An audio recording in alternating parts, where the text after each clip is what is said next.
Historias, el documental.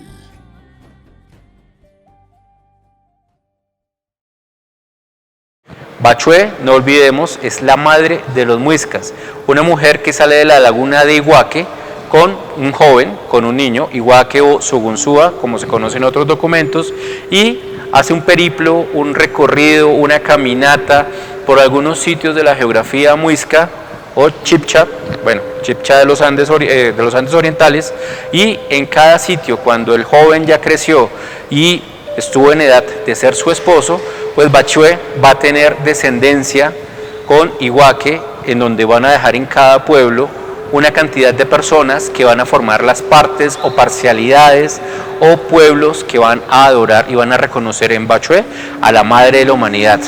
En el principio solo existía la madre y la madre era un pensamiento. Y la madre crea a Chiminigawa. Pero así como crea Chiminigawa, que es la pulpa de luz, que se expande y después crea el Laos, el universo, también crea a muchos hijos, ¿sí? Entre ellos está Bachué, Bochica, Chicchacún, Fo, son muchos, ¿sí?, los que la madre crea. Pero a Bachué le designa la tarea de ser la procreadora del muisca, o sea, el que materializa al muisca, de ese pensamiento que ella tenía de crear la civilización. Entonces Bachué, en forma de serpiente, baja de Laos. El Laos es el universo. Baja de Laos, el Ichiminigawa es la pulpa de luz. En términos prácticos podríamos decir que es el centro de la espiral en la cual nos encontramos de la Vía Láctea, de esta galaxia. En ese centro de luz es donde vive Chiminigawa. De allí viene Bachué, convertida en forma de serpiente, y baja en forma de serpiente y se mezcla, se hunde, se funde en la laguna de Iguaque. Ella viene con otra serpiente. Cuando esa serpiente grande baja y emerge, cuando emerge de la laguna, ya no emerge una serpiente sino una mujer. Y emerge una mujer con un niño en brazos, ¿sí?, que su nombre es Igunsúa, el muchacho. No es el hijo, en algunos mitos se habla que es el hijo de ella y que eso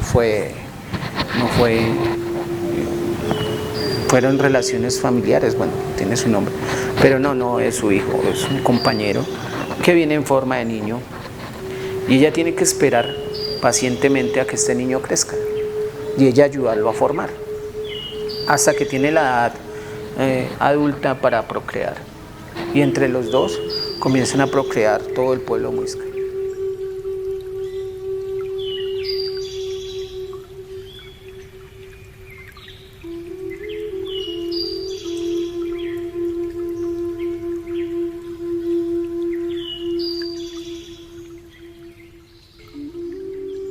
Bachué y su joven acompañante, como fueron los primeros habitantes del mundo, debieron aprender a recolectar frutos,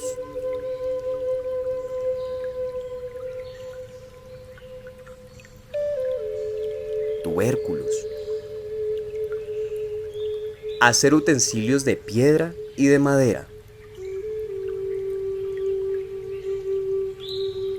a cazar,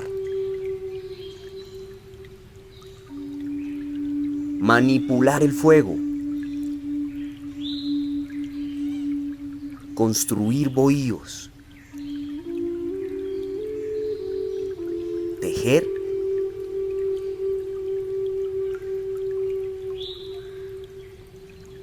y a trabajar la arcilla. Bachué también aprendió la maternidad criando al niño que al crecer sería su esposo. Ella fue una mujer muy prolífera y fecunda, que en cada parto alumbraba de a 4 a 6 hijos. Corrieron la tierra poblándola con sus hijos. Bachué les enseñó todo lo que aprendió, incluyendo la verdad, la compasión, la tolerancia, la devoción al agua y el respeto a la tierra.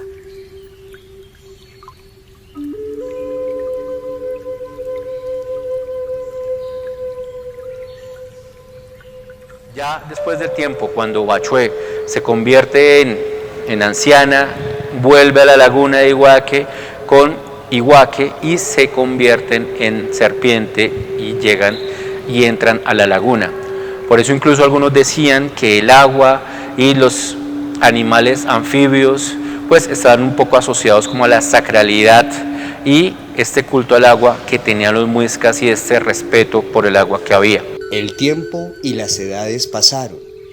El territorio ya estaba poblado y la abuela Bagüé y su esposo Sué, cansados de su largo viaje con sus rostros poblados de arrugas, decidieron volver a la laguna de donde salieron. Sus hijos, al darse cuenta de esto, acompañaron a su madre entre clamores, llantos, ovaciones, que terminaban en grandes festejos y banquetes, camino de regreso a la gran laguna de Iguaque. Enarbolando las normas de comportamiento, incitando a todos a vivir en paz y a practicar la conciliación como solución de todos sus problemas sociales. La madre de todos los muiscas les aseguró a sus hijos que su reino estaba comunicado con cada una de las lagunas, las cuales se alimentaban física y espiritualmente, convirtiéndose en nuestros primeros lugares sagrados.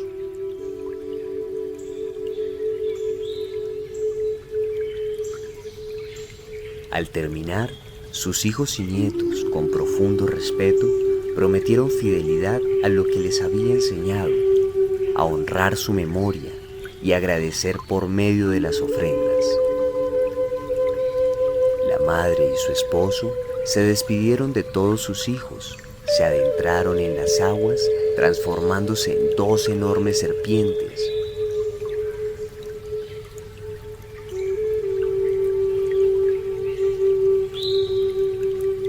Hasta que desaparecieron en el interior de la laguna. Desde ese instante, el agua se convirtió, al igual que las lagunas, en el epicentro de ceremonias y cuna de todo ritual.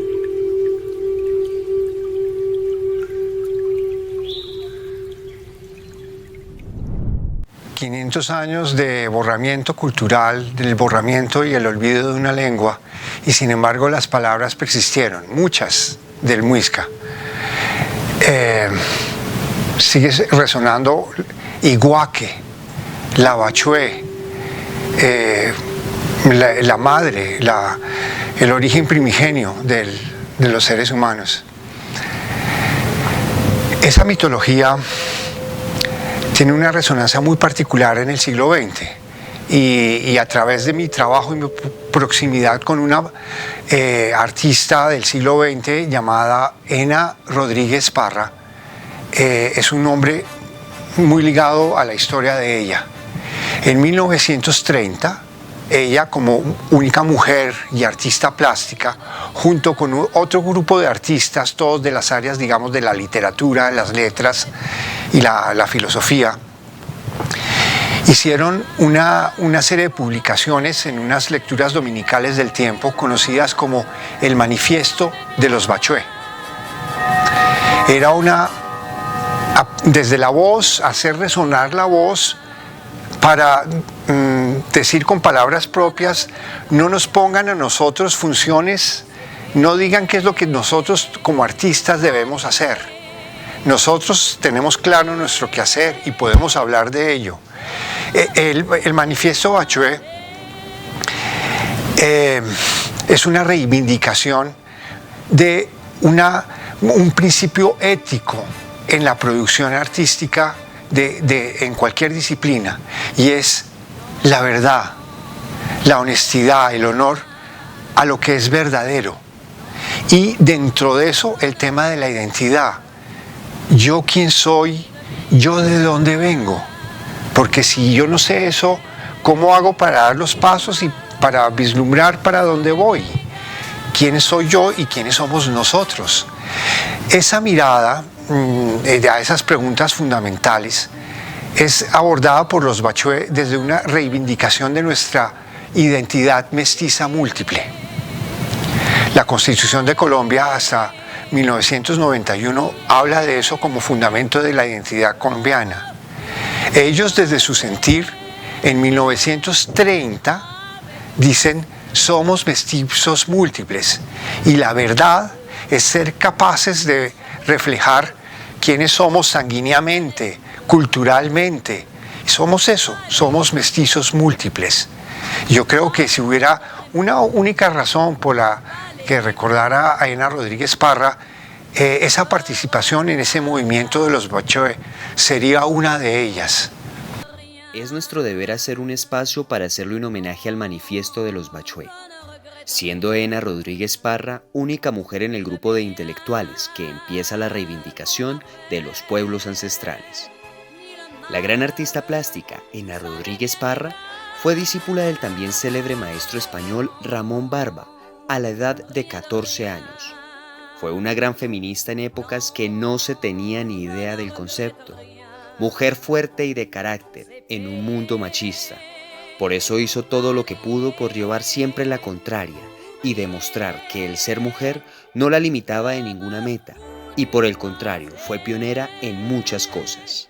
En 1937 participó en la Exposición Internacional de París, donde ganó una medalla de oro en el pabellón de Uruguay, ante la falta de un pabellón colombiano. Después, en el mismo año, exhibió en el Salón de Otoño, donde obtuvo una mención de honor. A su regreso a Colombia, en 1938, la escultora elaboró el busto del poeta Julio Flores, que hoy descansa en la plaza con su nombre, en la ciudad de Chiquinquirá. Participó en 1940 en el Salón de Artistas Colombianos con la obra Campesino Segoviano. Ena viaja a España para estudiar en la Escuela de San Fernando de Madrid, escultura, dibujo y pintura, y al siguiente año viaja a París y fue de las primeras mujeres que obtuvieron en Colombia una beca para estudiar artes en el exterior por el gobierno nacional. Es en París donde la cámara del gran Leo Matisse inmortaliza su gran trabajo plástico.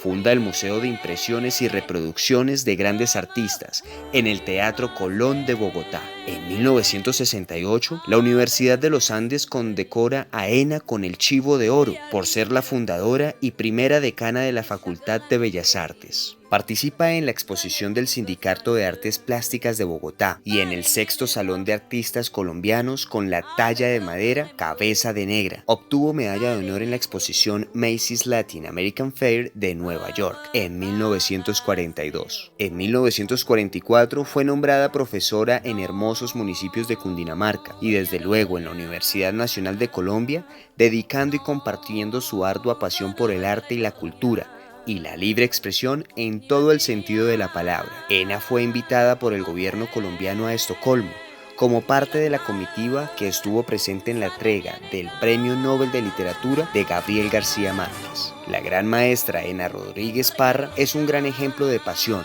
y su obra refleja la multiculturalidad de nuestro territorio.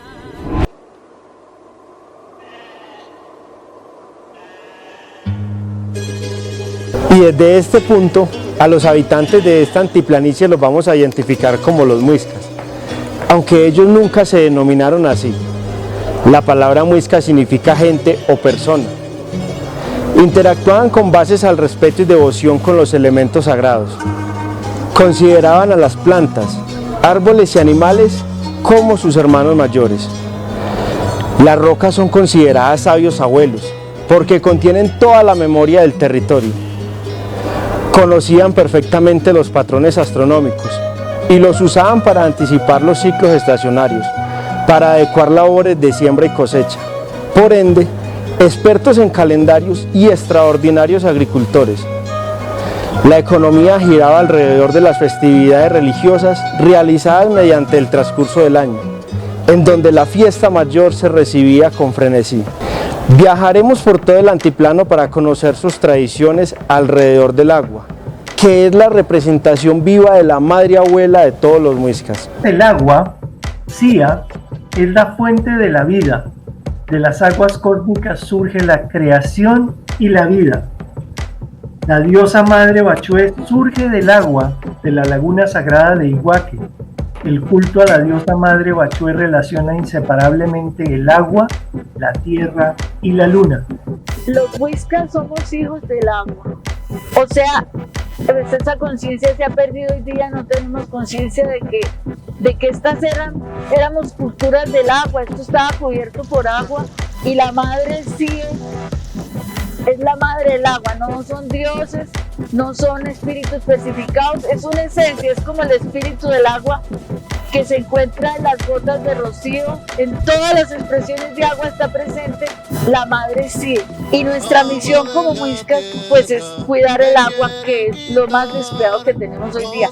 Los pueblos indígenas que están habitando en Bogotá, que son con quienes nos están ayudando a reforzar este conocimiento, no conciben que el agua sea para nosotros un lugar para echar basura o para defecar, es inconcebible, que es un ser vivo que nos da vida, y eso tenemos que volver a replantearlo, porque hemos matado los ríos, se han secado los ríos, de 200 ríos que bajaban del cerro, de estos cerros, que quedan 60 y se siguen secando. Eso es una cosa nefasta que hay que trabajarla, porque ahí está la vida y eso hemos perdido esa conciencia. El agua para los muiscas es vida.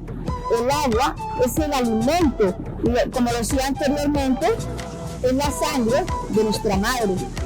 El agua para nosotros nos ayuda a alimentarnos. El agua más bendita, ¿cuál es? La de las montañas.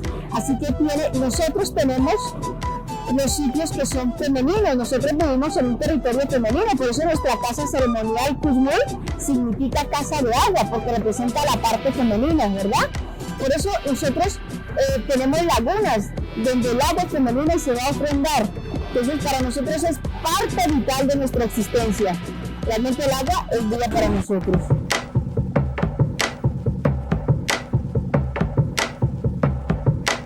El agua, la hermosa presencia de vida, dadora de todos los dones. A medida que el sol despunta por entre los picos de las más altas montañas del territorio, la niebla se disipa poco a poco, revelando ante nuestros ojos uno de los paisajes más imponentes y sobrecogedores que podemos presenciar. Son los páramos. Los páramos representan a un delicado y rico ecosistema en función de la creación de la vida en todo sentido, y solamente en Colombia existen la mitad de los que hay en el planeta. En ellos ocurre uno de los procesos más extraordinarios que podemos apreciar: el nacimiento de nuestro sagrado líquido. La niebla y la lluvia depositan el agua en este frío y mágico entorno. Las más de 700 especies de flora, entre ellas los pequeños musgos y los gigantescos frailejones, capturan la humedad del ambiente por medio de sus hojas aterciopeladas,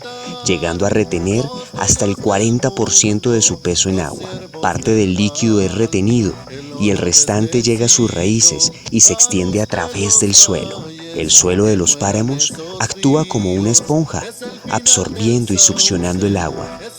Los humedales se encargan de purificarla y almacenarla en el subsuelo.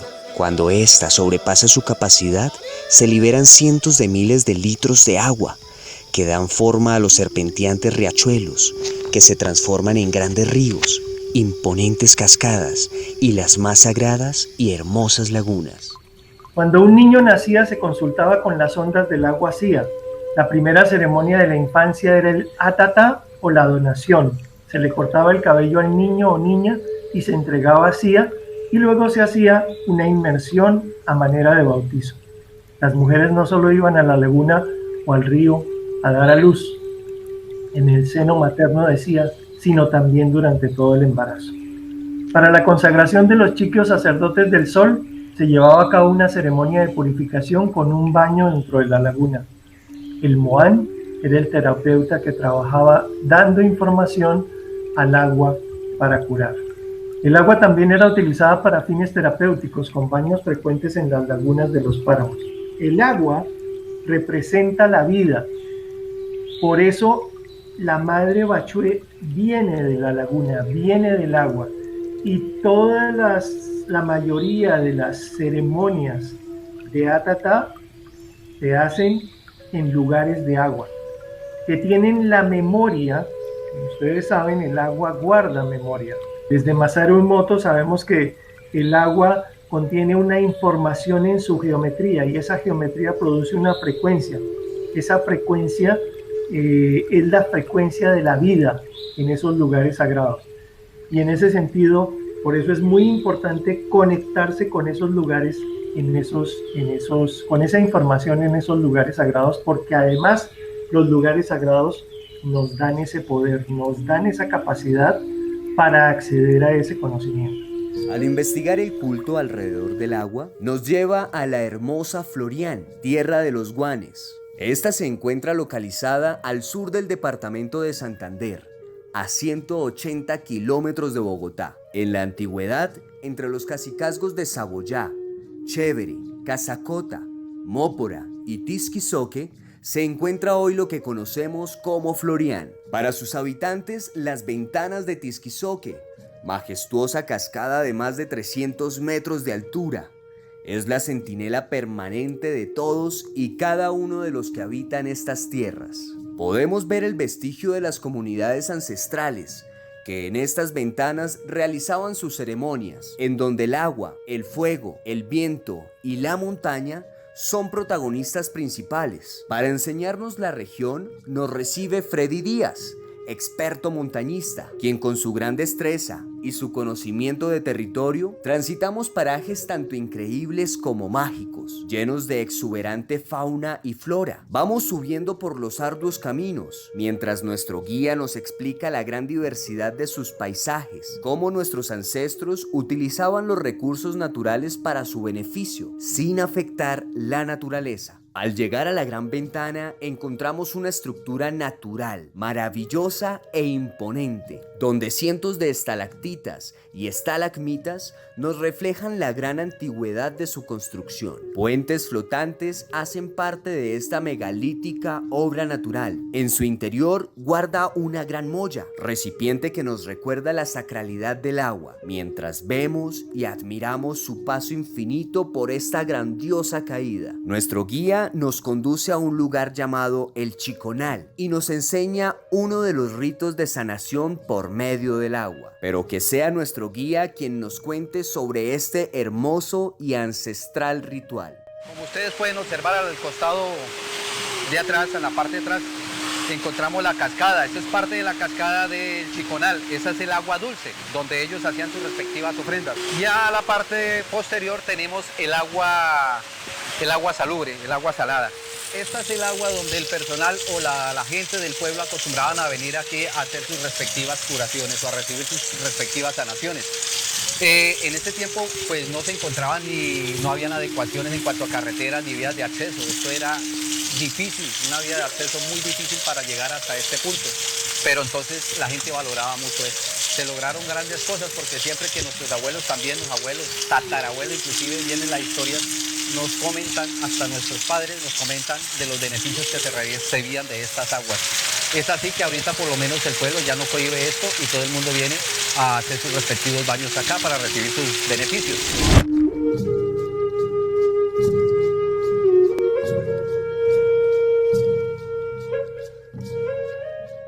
Todas las culturas tienen puntos y lugares sagrados, reservados para el culto y adoración de sus dioses. Los muiscas, con su gran geometría sagrada, no eran la excepción. Los lugares sagrados eran verdaderos puntos de paz y contemplación a la majestuosidad de la naturaleza. Pero que sean nuestros invitados quienes nos expliquen el poder de estos maravillosos lugares. El universo tiene un orden desde el origen de la creación. Asimismo, el territorio tiene un orden natural que debemos respetar. Para los pueblos indígenas, los lugares sagrados son la base para el ordenamiento del territorio.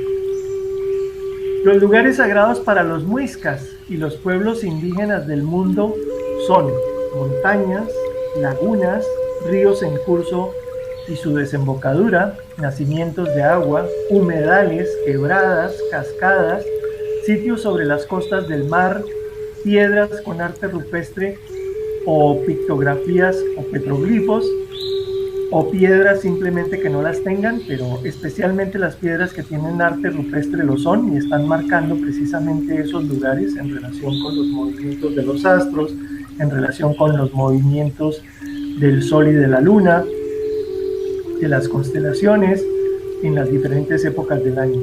Cuevas, volcanes, nevados, túmulos de tierra, árboles y bosques milenarios, selvas, tepuyes, necrópolis, senderos ceremoniales o de peregrinación, santuarios de las religiones, sitios donde se construyeron iglesias o capillas o se colocaron cruces o imágenes religiosas, sitios donde las civilizaciones antiguas construyeron centros ceremoniales o templos o pirámides o se colocaron monolitos en la remota antigüedad.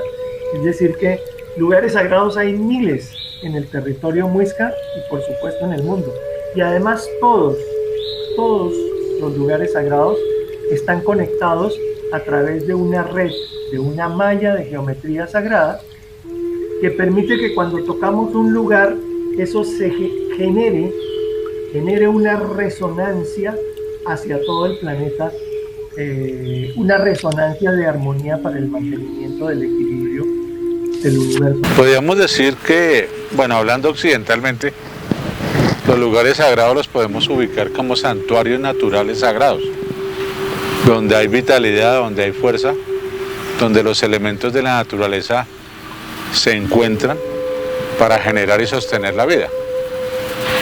Y la relación con el ser humano es de conectar con las gentes, gente árbol, gente piedra, gente agua, gente aire, y los humanos que habitamos en esos lugares sagrados. Por ejemplo, este es un lugar natural, para nosotros es un santuario de la laguna sagrada antigua de Isa, hoy en día se le llama Nisa, y un lugar vital como estos es para curar, sanar, proteger y en especial para entrar en una conexión con lo divino, con eso que llamamos espiritual. Entonces, todos los lugares y territorios son sagrados. ¿Cuándo no son sagrados? Cuando se profanan, cuando se adulteran, cuando se dañan, cuando hacemos todo el desastre que estamos haciendo hoy en día en el planeta Tierra, de convertir a la madre naturaleza en algo que es hediondo, que es todo lo oscuro, todo lo contrario. Pero un santuario natural sagrado como una laguna, como una montaña, un río y todo es un lugar de conexión con el mundo espíritu y con el universo. Los sitios sagrados para los abuelos muiscas eran las lagunas, las montañas, los ríos con cauce y desembocadura, las piedras con pictogramas, los petroglifos, entre muchos otros. Pero para mí, también, como ellos, todo era sagrado, porque nosotros tenemos dos territorios, el cuerpo que tenemos y el territorio en el que vivimos. Para armonizar el uno hay que armonizar el otro. Esta hermosura es un sitio sagrado. Los lugares sagrados para los muiscas en realidad es todo el territorio. Son las 4 dimensiones superiores, las 4 inferiores y este mundo presente. Pero en realidad son sitios de comunicación y apertura a puertas direccionadas hacia la madre y dimensiones donde en realidad nosotros solos no tenemos acceso. Se dice que en estos lugares habitan divinidades y son lugares estratégicos de ofrenda y de pagamento. Pero también existen las lagunas, las piedras, puede ser un río, un bosque y como tal una montaña, pero son lugares donde, especialmente las lagunas, para los muiscas es un lugar donde se ven las diferentes dimensiones de la existencia, del cuerpo, del alma, de lo material, de la salud. Y estas lagunas son las siguas, como Sigua Teusacá, Sigua Chingasa, Sigua Guatavita, Sigua Iguaque, Ubaque. Son lugares que también están supuestamente energéticamente conectadas con otras lagunas sagradas en la Sierra Nevada de Santa Marta, como es el caso, digamos, de la laguna de Guatavita. Pero son lugares para comunicación con la naturaleza, para abrir puertas a otras dimensiones del universo, para dar memoria a la humanidad, para el empoderamiento ya sea del hombre, del guerrero, de la mujer, del niño. Son lugares de pagamento y de mucho respeto. Los lugares sagrados son los sitios donde se realiza el confieso o el pagamento de cada camino, de cada recorrido que uno hace sobre nuestra existencia, sobre nuestro camino de aprendizaje o de enseñanza que recibimos, lo que entregamos. Cada sitio sagrado tiene a su guardián. Hay que llegar con mucha sabiduría, mucho respeto, mucho silencio para poder escuchar, entender. Las piedras nos hablan, el agua, el fuego y todo lo que nosotros sentimos, eso nos dicen algo. Tenemos que saberlo interpretar para llevarlo a dar a conocer y qué es lo que nos quieren entregar, qué es lo que debemos enseñar. Creo que no hay lindero.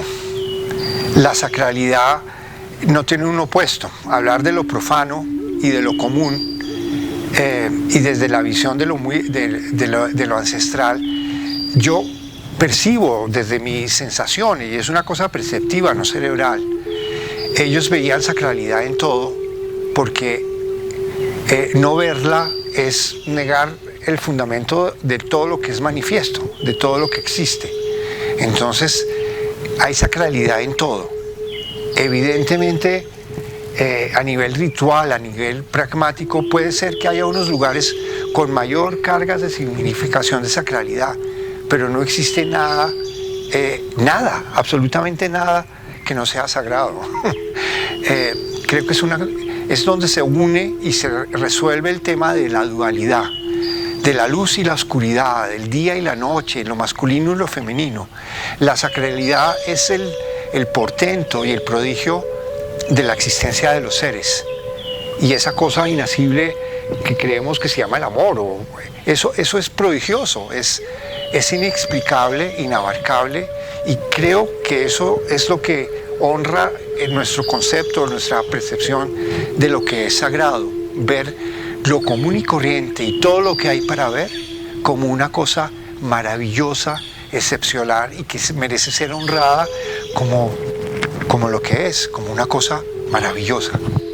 Los muiscas, en sus lugares sagrados, crean un espacio de increíble devoción y respeto, donde la Madre Tierra da y recibe el alimento espiritual. El ofrendar es una retribución que se le brinda a la Madre Tierra, a la dueña de todo, en un respeto infinito a la mujer, al medio ambiente y su entorno. Saber más de los pagamentos, la función que los ofrendatarios tenían, son las dudas que nuestros invitados nos aclararán. El pagamento. Tenemos una visión tan comercial para explicar el intercambio y las relaciones humanas que es difícil olvidarse de esa visión comercial e ir como algo mucho más esencial. Cuando uno ve el mundo como construido en pares, uno de los pares que explican las acciones en la vida y en la existencia es dar y recibir.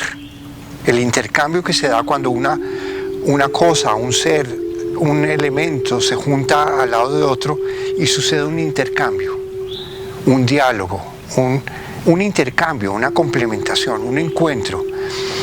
Eso tiene que mantener un equilibrio. Resulta que no hay dar sin recibir, ni recibir sin dar. No hay subordinación, no hay uno más importante que el otro. Lo que sí hay es la posibilidad de que haya un desequilibrio entre dar y recibir. Cuando uno recibe algo, el que recibe da las gracias, es lo que da. Dar las gracias no es otra cosa que reconocer que estoy recibiendo algo que es una gracia, y yo lo hago evidente dando las gracias, y así se mantiene el equilibrio. No es suficiente que para que el que da pueda dar, alguien tiene que recibir.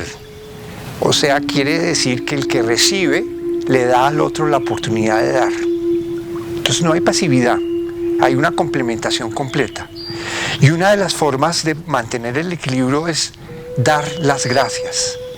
La ofrenda es una forma de dar las gracias a todo lo que recibimos de la existencia. Los elementos, la comida, la vida, todo lo que sucede nos ha sido dado y es una gracia. Y si nosotros no retribuimos dando las gracias, hay un desequilibrio.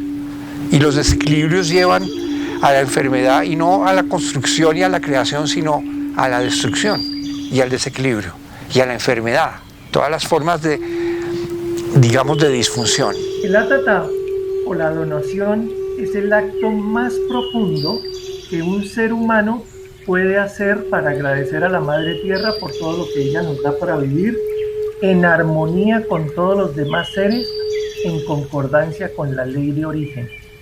Eso es el atata. Y lo que hacía el guatavita cuando se untaba el cuerpo de esa resina y luego se llenaba de polvo de oro, era el momento en el que aceptaba que debía rendirse y donarse completo para la transformación de todas las células de su cuerpo en luz, en conciencia, entendiendo el orden del universo para mantener el equilibrio con el todo y sabiendo que estamos en permanente cambio. Eso es el atata. El ritual del pagamento, a mi modo de ver, es una forma, tiene varias formas de ocurrir. Ritualmente, el pagamento que yo conozco de las comunidades indígenas actuales es de una manera simbólica.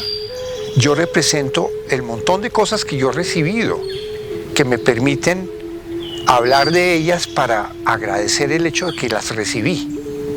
Alimento,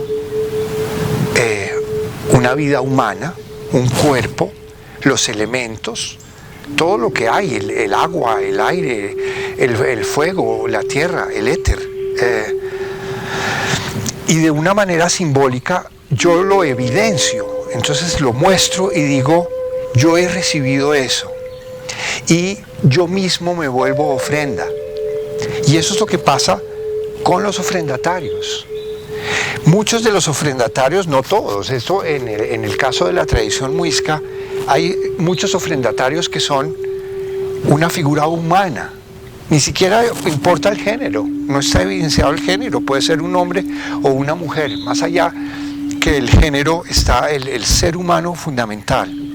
Y es ahí, ese es el contenedor de todas esas gracias. Y ella misma se vuelve ofrenda. Recibimos la vida como ofrenda porque nosotros también somos ofrenda. Recibimos para dar. Y es una manera muy poética de mantener el equilibrio. Y es como yo veo esos objetos que hay dentro de ese ofrendatario. Mire que el contenedor es igual que el oferente.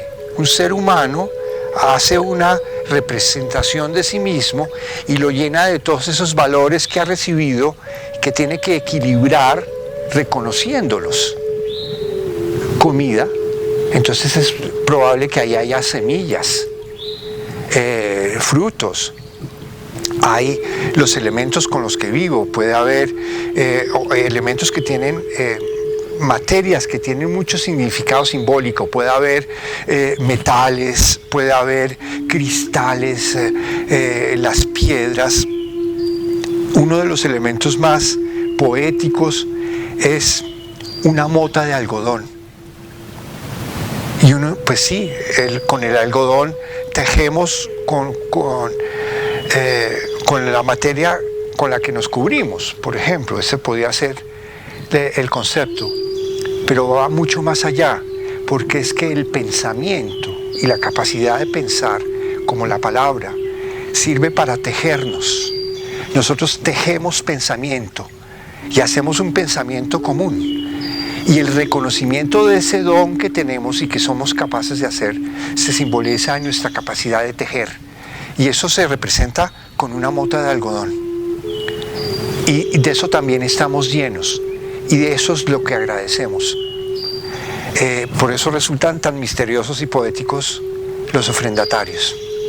Esta pieza la adquirió el padre con una persona muy amiga en Bogotá. Y él se enamoró porque es una pieza que está tan completa, tan expresiva, pues, como tan importante para relacionar lo de la figura antropomorfa, la cerámica elaborada por los muiscas, que era como una costumbre de los ceramistas hacer sobresalir mucho cuando hacían figuras antropomorfas, la cabeza y el tronco para ellos era muy, muy importante. Entonces, al parecer este es un sacerdote, un jeque o un cacique importante con todo su atuendo. Primero que todo el tocado, el adorno de la cabeza. La boca y los ojos como granos de café, así lo clasifican los historiadores modernos, los arqueólogos modernos, para describir las piezas. Los adornos, el pectoral por lo general era un adorno en oro y este tiene unas figuritas, al parecer como de serpiente, pero en cerámica y aplicado para formar el collar, el pectoral. Este sirvió para ofrendas, porque es hueco, además. Las ofrendas consistían en objetos de oro o esmeraldas, ¿no? Cuando se trataba de acompañar al difunto, si era importante, entonces acompañaban con ofrendas. Las ofrendas por lo general son figuritas antropomorfas en oro o en tumbaga, ¿no? La tumbaga es aleación de oro y cobre, y trabajaron muy bien el oro los de Cundinamarca y Boyacá.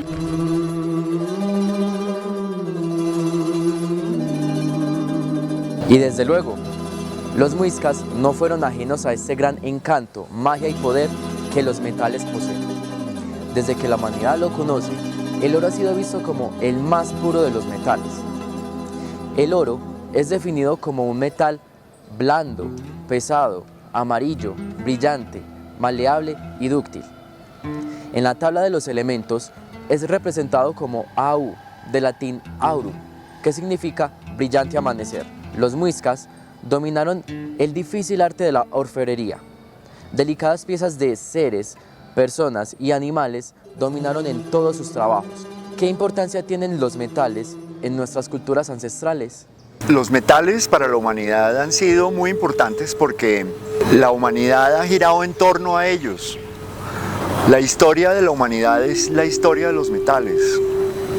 En las épocas antiguas existían bosques de cobre, bosques de plata y bosques de estalagmitas de oro. El hombre comenzó cogiendo las ramas del cobre arborescente, y cuando se terminaron las ramas se metió con los troncos, terminó con los troncos, y cuando terminó entonces comenzó el proceso de minería, se metió entre la tierra para poder seguir encontrando de dónde salía ese metal tan importante. El oro ha sido muy importante porque se dice que el oro son como los nervios de la tierra. Los pueblos civilizados, el oro ha sido muy importante porque el oro se ha relacionado con la parte sagrada, con lo sacro, con el sol. La plata es más que todo lunar, matriarcal, el oro es solar, patriarcal, y el cobre lo rige Venus, que es el planeta del amor. Tanto el oro como la plata se alían con el cobre. Se puede decir que a ambos se le pone amor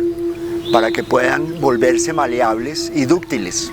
El oro no solo para los muiscas, sino para otras muchas culturas nativas, tiene una connotación muy especial.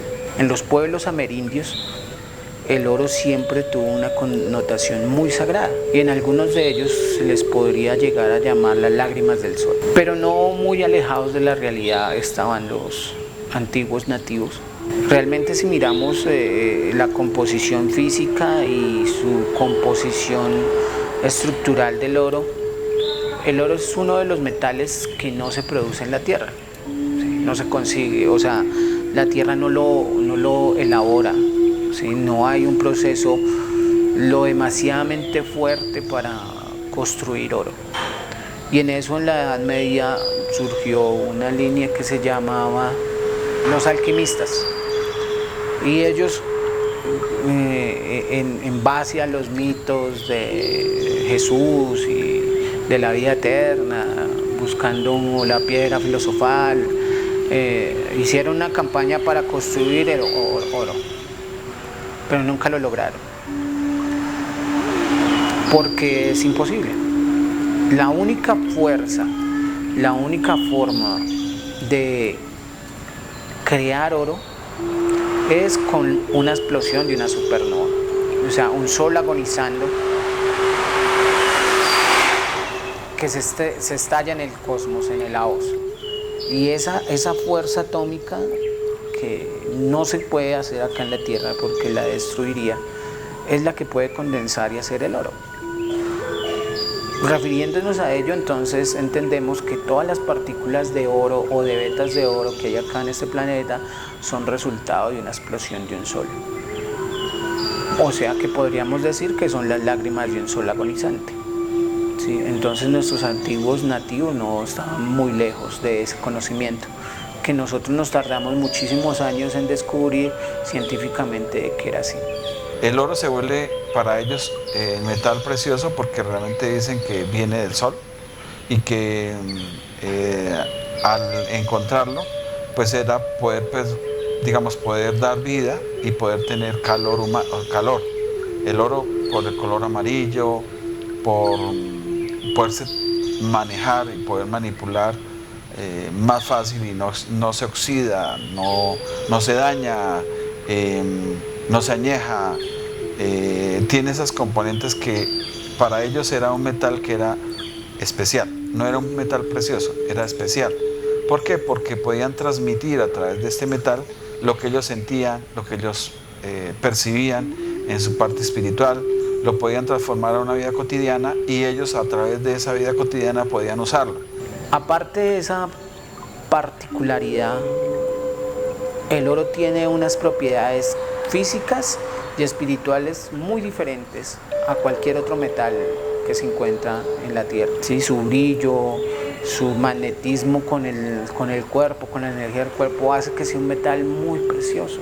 Y por ende nuestros antiguos nativos siempre tuvieron a la mano la creación y la forja de instrumentos o ornamentos corporales como símbolo de su dominio, de su protección, de su altura, de su estatus. No era por moda, si ellos no se podían un pectoral o una corona por moda, sino que eso está entrelazado entre una relación hombre, cuerpo, espíritu y territorio. El oro para el muisca es básico, importantísimo. Primero porque es una civilización completamente solar. El oro ellos lo tenían que sacar al sol para que se recargara. Primero que el oro es inmutable, no lo oxida nada. Y ellos sabían esas propiedades. Entonces el oro no solamente tiene que ver con la parte, digamos, solar, sino también es la parte chamánica. Los chamanes eran los que manejaban. Se puede decir que el Museo del Oro es un museo de arte chamánico, básicamente. En el Museo del Oro, en Bogotá, descansa la pieza más icónica y representativa de la civilización que habitó en estas altiplanicies hace más de 1000 años. Es conocida como la balsa muisca. Es una pieza emblemática porque confirma lo escrito en las crónicas del siglo XVI, como en el caso de Juan Rodríguez Fraile. En su libro El Carnero, él narra una de las más importantes fiestas mayores realizadas por los muiscas en la sagrada laguna de Guatavita. Esta representación de la ceremonia muisca se encontró en una cueva en el cerro La Campana, en la vereda Lázaro Fonte del municipio de Pasca, Cundinamarca. A su encuentro, el sacerdote del municipio, Jaime Hincapié Santamaría, le presentan la balsa con un palanquín de oro y una vasija de cerámica, la cual está adornada en el exterior con una figura humana, cuyo rostro tiene dientes afilados. Fue el padre Hincapié quien protegió la pieza de su venta o fundición, hasta que esta fue adquirida por el Museo del Oro. La balsa muisca es muy importante porque primero es una labor increíble haber logrado esa filigrana de detalles y de figuras y haber fundido una pieza tan grande, porque eso requiere el trabajo de muchos indígenas y el material también de un material bastante grande. La balsa indígena es importante porque los muiscas están representando la fertilización de la tierra por medio del oro. La tierra necesita que la fertilicen y necesita poder tener como una alimentación para que ella pueda seguir como su transcurso sacro. Los, sacerdotes vestían al Zipa con una vestidura de esencias y de aceites, y luego les polvoreaban oro, y él, conjuntamente con una cantidad de ofrendas de oro, se iba y se bañaba en la mitad de la laguna, y entonces esas ofrendas era como el semen, la parte masculina que fertiliza los úteros de la tierra, que son las lagunas. La importancia es ese simbolismo de fertilidad. La fertilidad es lo más importante para los muiscas, porque sin fertilidad los animales no parirían, los humanos no parirían, las plantas no producirían sus frutos, la tierra no tendría la continuidad.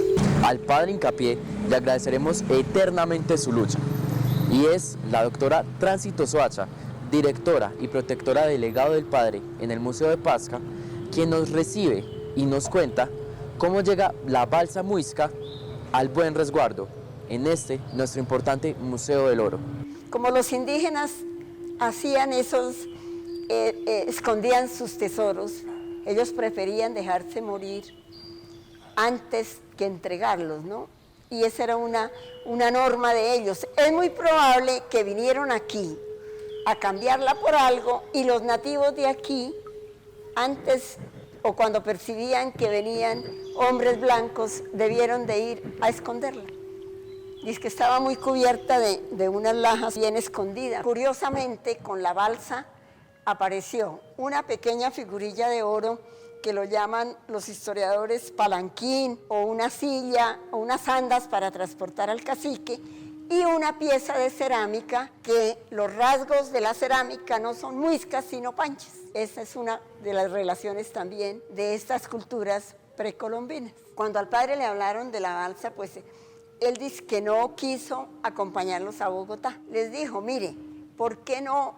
Yo me comprometo, yo les guardo el secreto. Yo invito al director del Museo del Oro para que venga a la vereda a ver la pieza. Y así se hizo todo. Mire, eso lo mantuvieron en un secreto absoluto. Ya de la gente que estuvo presente en ese momento, ya se fueron casi todos a la eternidad. El año pasado, al principio del año, murió la viuda del que la encontró. El que la encontró fue una persona muy humilde, muy sencilla. Cometió el error de contarle a un amigo de confianza, un compadre. Y ese compadre a su hermano. Y entonces eso se volvió como de tres. La única persona que obró pues con honradez fue el padre no les exigió absolutamente nada. El señor murió como muy pobre, porque en esas cosas ocurren detalles que francamente él no lo alcanzó a pensar, que si hubiera venido solo a donde el padre le ayuda para que quede bien económicamente, pero parece que él no quedó muy bien económicamente, porque se dejó asesorar por dos amigos que no lo dejaban solo de ninguna hora. Hay dos chiquitos que esta semana supe que son hijos del que encontró la balsa, los dos chiquitos, que yo hasta pensaba que eran hijos de uno de los que asesoraron al campesino. Los dos pequeños son hijos que ya son grandes, a 4 kilómetros del pueblo, en una cueva. Al parecer, don Cruz María, que fue el que la encontró, tenía un detector de metales, y creo que eso le ayudó muchísimo. Y además él tenía su ilusión. Cuando yo después lo conocí y hablaba con él, se le notaba la ilusión que tenía de salir de pobre, ¿no? Y él se apreciaba de que sabía guaquear, ¿no? Y cómo eso era permitido. Y él tal vez había estado por allá en el departamento del Huila o del Tolima. Yo creo que aprendió algo de la guaquería. Y a las pocas semanas nos enteramos por los periódicos, balsa muisca encontrada en Pasca. Eso causó pues mucho revuelo. Los directores de los museos en Bogotá, el Banco de la República, que ya la había adquirido, entonces empezó a darle publicidad a este tema. El padre muy orgulloso de haber contribuido a salvarla, porque según el padre contaba, le costó muchísimo trabajo convencer a la Junta del Banco de la República que aprobaran el máximo, cuando se dieron cuenta que era en realidad la representación de la ceremonia del Dorado, de que tantas veces hablaron los cronistas, y tras de lo que venían los europeos, ¿no? lo del el famoso dorado, mire a dónde vino a dar después de más de 500 años.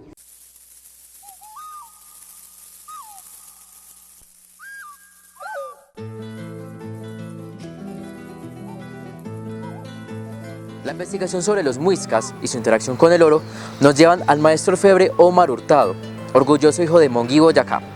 En décadas pasadas, al servicio del Museo de Artesanías de Colombia, realizan la primera colección de réplicas del Museo del Oro. Su trabajo orfebre con acabados y pinturas a mano lo tienen en grandes museos, como el Museo Nacional de Colombia, el Museo Nacional de Antropología en México y el Museo de Artes de Nueva York. Para comprender la complejidad del trabajo orfebre de los muiscas, nuestros invitados nos revelarán más detalles acerca de esta, nuestra hermosa balsa muisca. Primero le doy gracias a Dios porque me permitió tener la oportunidad de tener acceso a los originales, en este caso a la balsa muisca. Fue un proyecto que duramos más o menos 2 años en el desarrollo de la reproducción de la pieza. La primera vez me entregan el original. Yo trabajaba con el Museo del Oro y con un proyecto entre el Museo del Oro y Artesanías de Colombia. Y pues era un poco rescatar la identidad que se estaba perdiendo en la réplica. Entonces, para poder lograr ese proyecto, me encomiendan a mí que yo haga todo el proceso de desarrollo, tanto de prototipos como de producción. Y entonces ellos me entregan el original, y cuando yo tengo el original en mis manos, básicamente es una pieza que es el 30% más grande que esta. Y me entregan el original, entonces yo sentí como si me hubieran transportado en el tiempo. Se te viene a ti una recreación espectacular porque encuentra a ver cosas que nunca puede ver. O sea, una persona que va al museo nunca puede ver los detalles, el peso, el oro. Porque primero es un peso que es equilibrado, que toda la pieza tiene el mismo peso en las manos. Segundo, la estructura, que tú ves aquí una recreación de un momento tan especial. O sea, es un mapa, es una huella, que fue dejada ¿en dónde? En un lienzo. El lienzo es el metal. Y lo más bonito es que cuando te entregan la pieza, tú quedas en blanco. Entonces tú dices, ¿ahora cómo la voy a construir?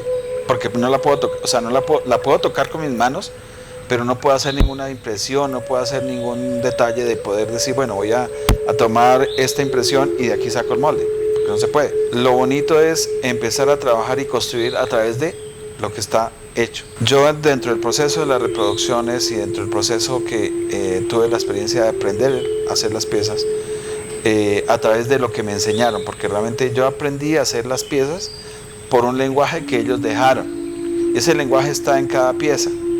Y entonces empiezo a identificar que esta pieza tiene que construirse como un edificio. Entonces empieza a construir a través de ¿qué? De la base que tiene la balsa. Su cimiento, que no se ve. O sea, tú ves un edificio pero no ves el cimiento. Y tú ves en el cimiento que yo podía voltearla. Tú ves un trabajo que era el cimiento. Entonces el cimiento, ¿qué te decía? Tiene una manta, pero la manta estaba por encima. En este caso debe ser bambú, que era el que flotaba, porque pues no lo pueden hacer de otro, o madera especial que flote. Yo veía que la manta cubría solamente el sector donde estaban la ceremonia, cubre solamente la alfombra. Y aparte de eso tú encuentras a ver que es un rectángulo, pero está lleno de triángulos. O sea, es que son triángulos, no son cuadrados, no, son triángulos. Y esos triángulos venían en diferentes formas, o sea, de diferentes direcciones. Al final tú encontrabas que los triángulos estaban sobre las piezas que eran los auxiliares, pero sobre el cacique no había. Es una base sólida, no tiene huecos, o sea, tiene que tener alguna connotación. Entonces yo empecé a construirla de esa manera. La forma de la balsa, sobre todo la parte de la curva, pues ellos usaron una técnica que me imagino que era la de poder hacer los bambús, doblarlos, de alguna manera usaron el fuego. Pues básicamente la balsa fue formada de la misma manera tanto adelante como atrás. En el momento de la fundición, pues le falló, o sea, falló un pedacito que fue la parte donde está rota. Eso fue un problema de fundición, más no de diseño. Durante este proceso, más o menos fueron 6 meses que duramos haciendo los cimientos de las bases. Pero también tenían unas connotaciones que ellos tienen unos travesaños. Y esos travesaños van para sostener la balsa. Cuando la fundieron, pasa algo, y es que nosotros usamos un yeso especial para fundición. Ellos usaban básicamente arcilla o hacían un cerámico que les aguantaba la temperatura del oro. Pero lo curioso es que cuando ellos funden la pieza, se riega metal y ese metal queda registrado entre las uniones del aguado. Eso pasa cuando el revestimiento se fragila, o sea, se rompe y el metal alcanza a entrar y cubrir ese espacio. Nosotros hicimos la misma recreación, el 30% más pequeña, pero la reproducción básicamente es el 99.9% de fidelidad. Si nosotros proyectáramos esta pieza al tamaño real y si lo mandara, o sea, y si lo hiciéramos en oro, da el peso específico, o sea, da el peso exacto de la balsa. O sea, que esta es una reproducción a escala. Es la única pieza que está certificada, que fue hecha a escala y que básicamente se hizo en ese proyecto. O sea, no hay otra balsa que diga que es la reproducción a escala original, porque no lo tiene. Esta es una sonaja, normalmente la conocemos como maraca, pero me gusta utilizar más la palabra sonaja. Es un elemento espiritual para los muiscas de gran relevancia. Si nosotros observamos la balsa muisca, donde se representa una de las ceremonias más importantes en el territorio, como era el cambio de gobernante en Guatavita, pues vemos los personajes que están implicados en esta representación. Vemos el cacique de Guatavita, el nuevo cacique de Guatavita que va a empezar su régimen, y él va acompañado de, bueno, aparte de unos remeros, que son los que se encargan de hacer llegar la balsa al centro de la laguna, delante de él hay dos poporeros, seguramente deben ser algo así como sacerdotes, o pueden ser también de la línea política, sus colaboradores, están poporeando.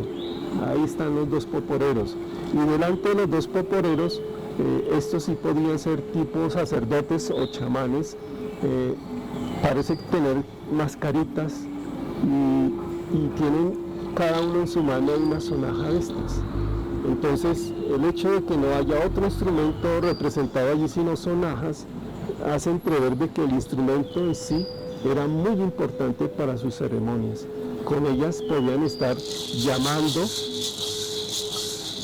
espíritus para que le den fuerza a esa ceremonia, para que reconozcan a su cacique como el gobernante, o podían estar al lado contrario despidiendo a algún espíritu que no es necesario en esa ceremonia o que no lo necesita. Esa es la forma en que muchas culturas, entre ellas las lakotas, ven la sonaja como un disuasor, disuaden a los espíritus que no necesitan para que se retiren y vuelvan a su lugar de origen, y queden los que realmente están necesitando. Cuando terminan su ceremonia, también disuaden a todos los espíritus que quedan para que regresen y así cierran su ceremonia, regresen a su lugar de origen. Es un instrumento que en tiempos de los muiscas era muy apreciado, tenía un sentido espiritual muy profundo. El maestro Guillermo Fonseca Truque, 1926-2008, un hombre excepcional, marino, pintor, escultor, matemático, geómetra, filósofo, diseñador, historiador, escritor, geógrafo, astrónomo, inventor y muchas otras cosas más. Un investigador incansable. Y por supuesto no quiero dejar de rendir un homenaje a su viuda, Elvira Murillo Sánchez. Otra cosa valiosísima es que, siendo un conocedor de la ciencia náutica, demuestra que las balsas están representadas en la orfebrería de los muiscas, como la balsa muisca de Pasca, que es el objeto más importante que tiene el Museo del Oro hoy, revelan grandes dotes de navegantes y constructores navales. Es decir, que la balsa que vio el orfebre, que plasmó el orfebre en esa obra de arte, realmente no es una invención. Esa balsa es perfectamente una nave, un medio de transporte acuático, en donde él hace aquí, en esta imagen, toda una descripción de cómo está construida, con qué estaba construida. Incluso dice, está muy bien que se llame balsa, porque había sido hecha con varas de balso. Calcula el volumen, el peso, la capacidad, bueno, toda una serie de cosas que lo llevan a demostrar que todas estas balsas que fueron representadas por los artistas, por los orfebres, realmente tienen todo un conocimiento naval muy importante. La búsqueda de una balsa que representa la ceremonia mayor de los muiscas nace porque existió otra figura similar que fue encontrada en 1856 en las lagunas de Siecha. Dicha balsa, que fue llamada la balsa de Siecha, fue expuesta a la luz pública por primera vez en el año 1883, en el libro El Dorado, de Liborio Cerda, lo cual despertó un renovado interés por la leyenda. La balsa pasó a manos del coleccionista Salomón Koppel, quien la vendió al Museo Real de Berlín, dado que en aquel entonces no existía en Colombia ningún tipo de legislación que protegiera estos bienes patrimoniales. El museo logró sacarla del país de forma legal. Sin embargo, a su llegada al puerto alemán de Bremen, el barco donde era transportada misteriosamente se incendió. Desde ese momento, la balsa de Siecha se encuentra desaparecida.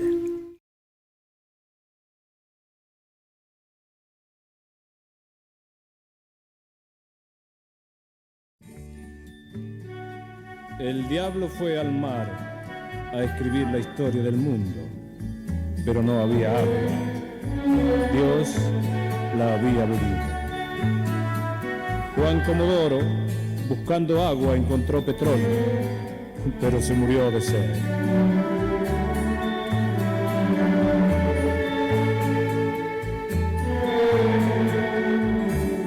Yo no sé quién va más lejos, la montaña o el cangrejo.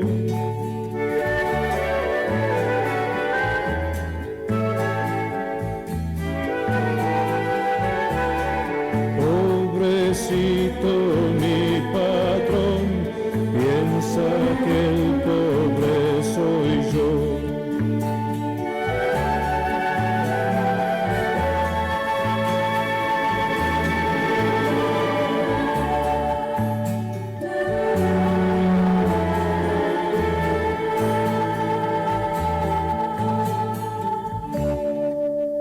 ¿Quién sabe si el apoyarse es mejor que el deslizarse?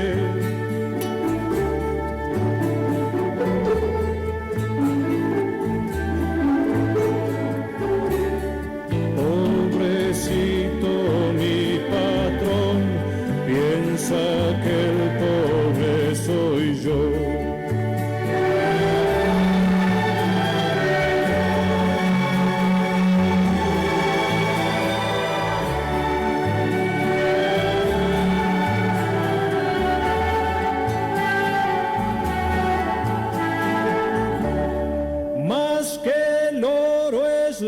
Pobreza, lo más caro en la existencia.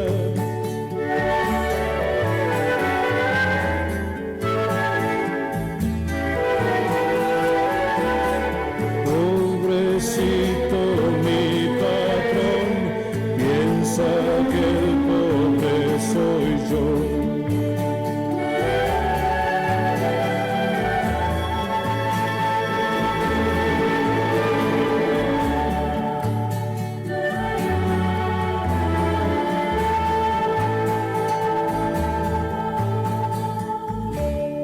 Solamente lo barato se compra con el dinero.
¿Qué me importa ganar 10 si sé contar hasta 6?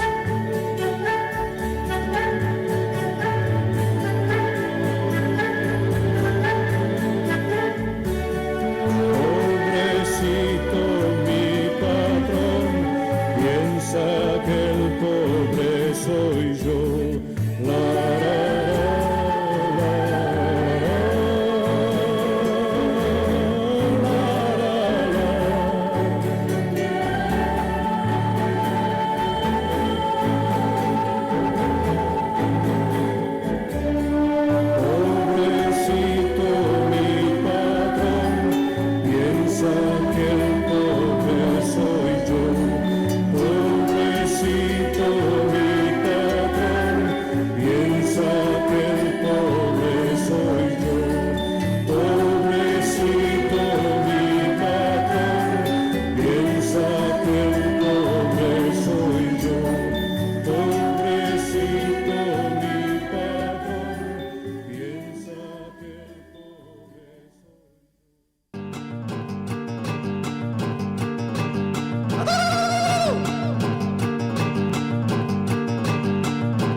Hagamos hielo en la nevera, hagamos hielo.